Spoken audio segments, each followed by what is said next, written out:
This just in, apparently Kanye has gone from neo-Nazi, Negro neo-Nazi, so NNN, to marrying Yeezy designer Bianca Censori, supposedly. Based off of what I've seen and read, and pretty sure he makes a reference in one of his songs, Sensory Overload, pun on her name, I think. But suffice to say, he makes a reference to the Bible and how you can't have you know what until after marriage. But he distorts this, of course, as saying you can't have any more blank until marriage, right? Anyways, suffice to say, I think this is just a ploy. Let's be entirely honest with ourselves here. What makes more sense?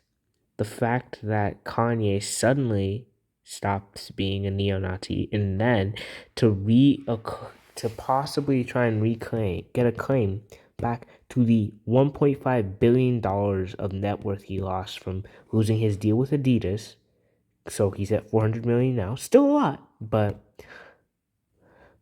so what makes sense? He just totally stops and then somewhere along the way just found this girl? Or he just likes her for her body, but also for the fact that she's a designer at Yeezy and can probably seal a deal for him and Yeezy. In worst case, he can just say he was on drugs whilst he was saying that anti-Semitic stuff, or she can just say she's Jewish, and that changed his mind and heart, sort of deal. But yeah, look, I'm calling Kanye West out here, y'all. This man clearly pulled a scheme to get out of all of his current deals and move over to rivals, i.e., Yeezy. Mafias are doing either. Mafias are doing either. That hooded. And I don't like what some of the mafias are doing either. Mafias are doing either. That did not work out time-wise. But suffice to say, that's a really basic statement. Sure, it does come off as Nazi, right? But anyone could just write that off as haha, a joke or haha. But if you watch the rest of this video, you'll see what Kanye is saying, and I think we can call him out for it. That hooded man declared. Bad things. But they did good things too. We're gonna stop dissing the Nazis all the time. Even the show's host, conspiracy theorist Alex Jones, who's been ordered to pay $965 million for his false claims that the Sandy Hook shooting never happened, is distancing himself from West's comments. Yeah, but look, I love Jewish people, but I also love Nazis. oh man. Well, I have to disagree with that.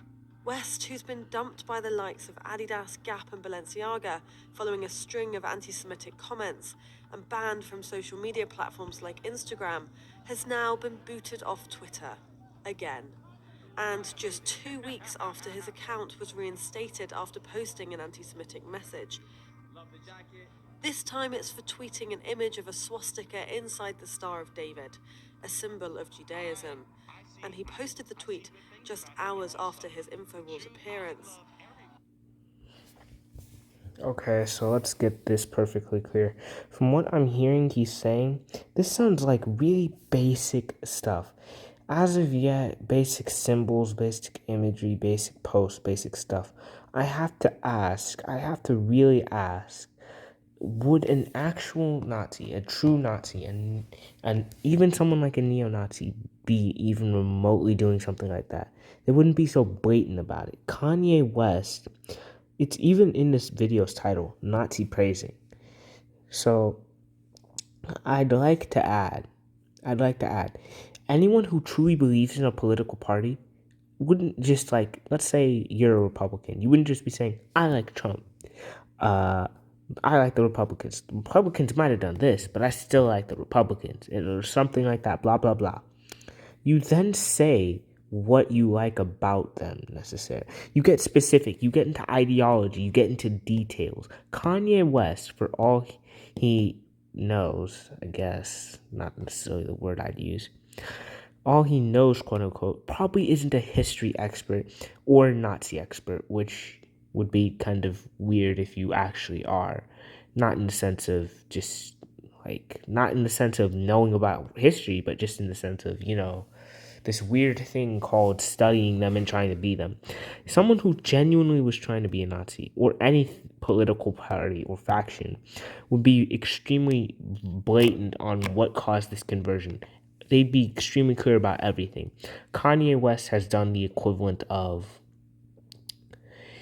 he's done the equivalent of someone saying they're a Democrat and that they like Democrats, and that sure, Joe Biden's son's done this, but I still like Democrats. That it doesn't make logical sense. You have to get into the ideologies, what you like specifically, what caused this change, if there ever was a change. Kanye West clearly didn't get into all that. This is obvious to me, just a surface level thing he said, just to get out of those contracts, just to get out of those deals.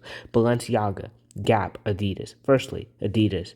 They were getting some heat for letting him go kind of lately, and that's fair because Adidas was at one point, well, Adidas was founded by people who were in the Nazi group at one point, so I wouldn't exactly find that trustworthy behavior. So, unless you wanted to make the argument that Adidas is Nazi and that they thought Kanye was Nazi and then they just let Kanye go because they found out he wasn't really Nazi sort of deal, you can make that argument. It makes sense, but I don't know. Gap. I'm not sure what's going on with Gap, but I'm sure it's pretty shady. Like most businesses nowadays, child labor. And then Balenciaga. Pretty sure they've had some. Well, I'm pretty sure we all know their most recent, not slip ups, but exposes, perhaps on some of their workers and whatnot. I'm not gonna get into specifics. You can look up into Balenciaga controversy on your own time. Twitter's new owner and self-described free speech absolutist Elon Musk had welcomed West's return, but now decides he's gone too far. One social media platform that still welcomes the artist is Donald Trump's Truth Social.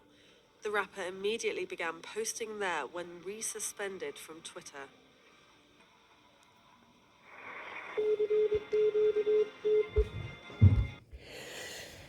Before someone says it, Trump could be a Nazi, sure. Or he could see the money. Now, letting someone like Kanye do that, still post on his platform, firstly, gets his platform or that platform popularity. Secondly, not only does it get that platform popularity, just this whole Nazi thing Kanye's been doing gets him a lot more popularity. Thirdly, a bunch of memes have passed around. I'm sure everyone's heard a Kanye joke at some point. I've made a few myself. That's an incredibly powerful thing to do. He's made himself literally an icon. Not a good icon, but he's definitely increased popularity. Trump himself's probably gaining because he offered this free speech or this speech to Kanye, this place to platform his stuff. So Kanye is now in debt or owes Trump a favor. And then there's the fact that even someone like Elon Musk was like, you're going too far. So, yeah, I think this says a lot more about our own politics and political sphere over on the planet.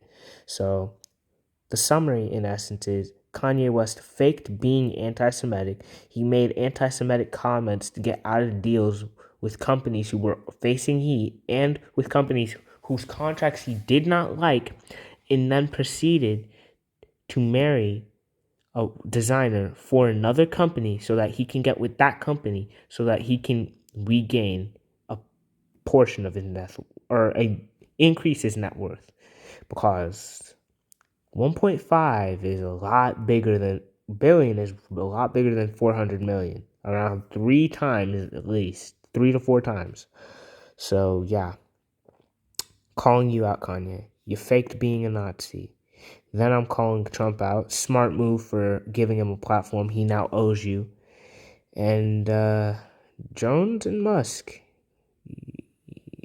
Interesting. That sort of pushed them away. So that clearly sets a precedent that all you have to do to get away from people like that or out of situations like that, just act like a Nazi and you can probably get let off your contracts. Because even someone like Adidas, they were getting heat for holding on to Kanye and not letting him go because they were originally started by Nazis and were working in Nazi Germany. So it makes sense. It all adds up. Bye.